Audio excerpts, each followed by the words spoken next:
ஒரு குடும்பத்தில் புருஷன் பொண்டாட்டி 2 பேர், ஒரு 4-5 பிள்ளைங்க. அந்த பிள்ளைங்களுக்கு இவங்களால் சாப்பாடு பண்ண முடியல. வேலை இல்லை, வித்தெல்லாம் கொஞ்ச நாள் இப்படி குழந்தைனாங்க. அதாவது பெருசாக போனதும் இதுவளால் சம்பாதிக்க முடியல. சாப்பாட்டுக்கும் பிள்ளையோட ரொம்ப கஷ்டப்படுது. இவன் என்ன பண்ணா, ஒரு டம்ளர் அரிசி இருந்துச்சு, அதை போட்டு வடித்து வச்சுவிட்டு உட்காந்துருந்தா. இந்த பிள்ளைங்க அம்மா எனக்கு பசிக்குது, உனக்கு பசிக்குது, உனக்கு பசிக்குதுன்னு சொல்லணும்.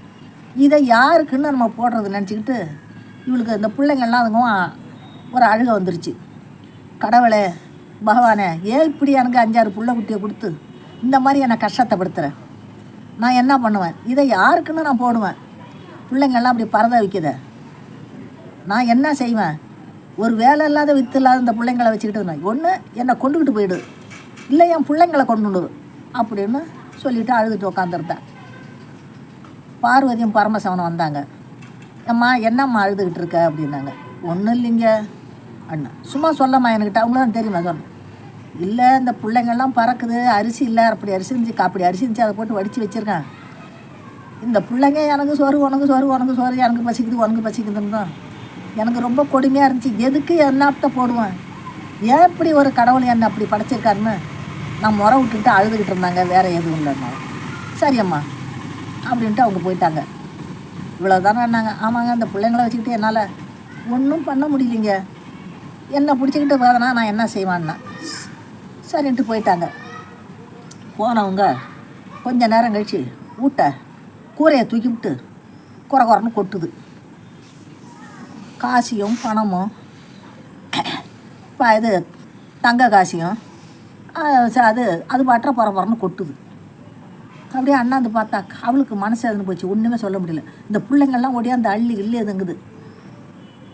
எல்லாம் தங்கமும் தங்க காசியும் பணமும் அப்படியே பொண்ணு கொட்டுச்சு. அப்படியே அள்ளி வச்சுட்டு இவன் அப்படியே பூரிச்சு போய் உட்காந்துருக்கான். அவள் புருஷன் வெளியிலேருந்து வந்தான். ஐயா இங்கே வா, இந்த பிள்ளைங்களுக்கு இது பத்தாது, இந்த காசி எடுத்துகிட்டு போய் அரிசியை வாங்கிக்கா, உப்பு புளி காக எல்லாம் வாங்கிட்டு வா அப்படின்னு. இவன் கேட்டான் ஏதுன்னு.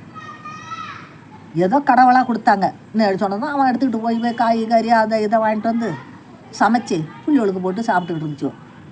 ஒரு 2-3 நாள் சாப்பிட்டுக்கிட்டு இருக்கோம். அந்த புள்ளிகளுக்கு துணி இல்லைன்னா துணி எடுக்குவோம், அதை எடுக்கும் இது எடுக்கும் இருந்துச்சு. இவன் பக்கத்து வீட்டுக்காரி என்ன பண்ணா, நல்ல பணக்காரி.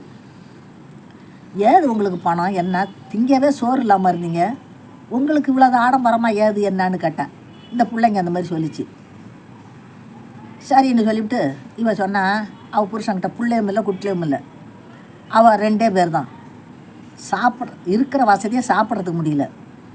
இங்கே பாருங்க, நான் இன்றைக்கி பக்கத்து வீட்டுக்காரி இந்த மாதிரி அழுதா, அவளுக்கு வெறும் பணமும் காசியும் கொட்டுன்னு கொட்டுச்சான். அதை மாதிரி நான் இன்னைக்கு செய்ய போகிறேன்னா. ஏண்டாண்டி அழுவாத, அவள் இல்லாதவ, அவள் அழுதா, அவளுக்கு எதை வேண்டியதை கொடுத்தாங்க, நம்மக்கிட்ட இவ்வளோ சொத்து இருக்குது வேண்டி இல்லைங்க. இல்லை நமக்கு அந்த மாதிரி கொட்டும் இல்லை அப்படின்ட்டு அதனால் அழுதாடா.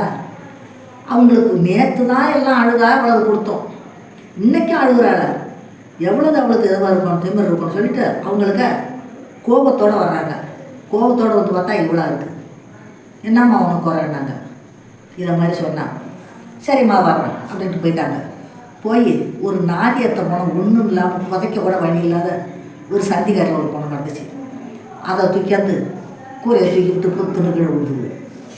என்னன்னு அழுதான், அவங்கள்ட்ட பணம் கொட்டுச்சு, இங்கே பணம் விழுதுமா சொன்னேன். ஏண்டி நான் தான் உன்கிட்ட முன்னாடியே சொன்னேன், இது நடக்காத விஷயம்னு, என்னடி பண்ணுறதுன்னு பேசிக்கிட்டு இருக்கவங்களே இதுன்னு சொல்லுது. நான் கடந்த இடத்துல கடந்தேன்னா என்னை குளிப்பாட்டுறவங்க எப்படி, எனக்கு நல்லது கெட்டது செய்கிறது எப்படி, நான் இப்போ நாரியத்தாப்பில் கிடக்கிறேன்னுச்சு.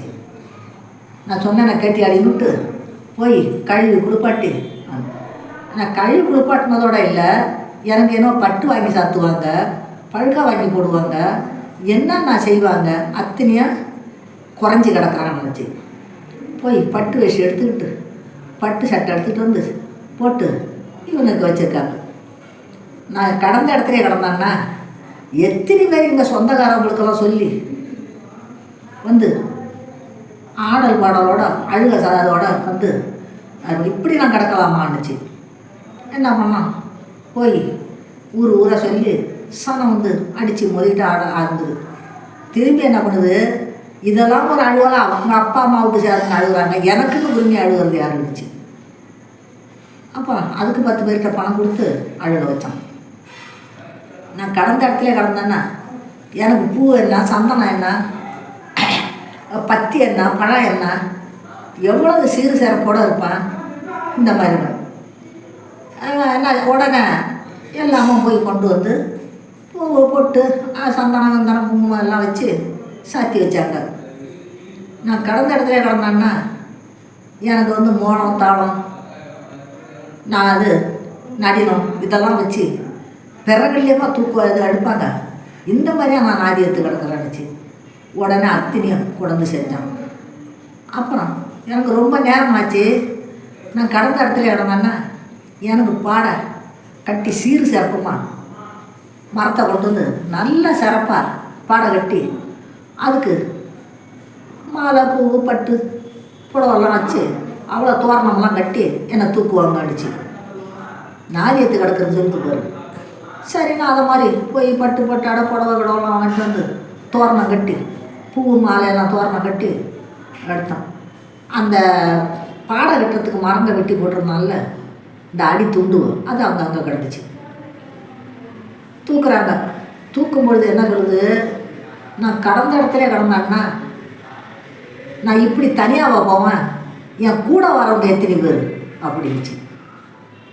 எல்லாரும் இருக்கிறாங்க. இவன் பார்த்தான். நான் தான் அன்னைக்கே சொன்னேனே இன்னுட்டு அந்த பாடை கை வெட்டினது துண்டு கிடச்சி பாரு, எடுத்து இழுத்தான். 4 ஆளுகளை சுட்டிட்டு விழுந்தா போட்டு அவளை அடித்து கொண்டு தூக்கி வச்சு எவ்வளவு சோதிக்கிறான் பார் கடவுள். அதிக ஆசை அதிக நஷ்டம் வச்சு கொண்டுட்டு போய் 2 பேரையும் புதைச்சிட்டு தலையை போட்டு வந்துட்டான்.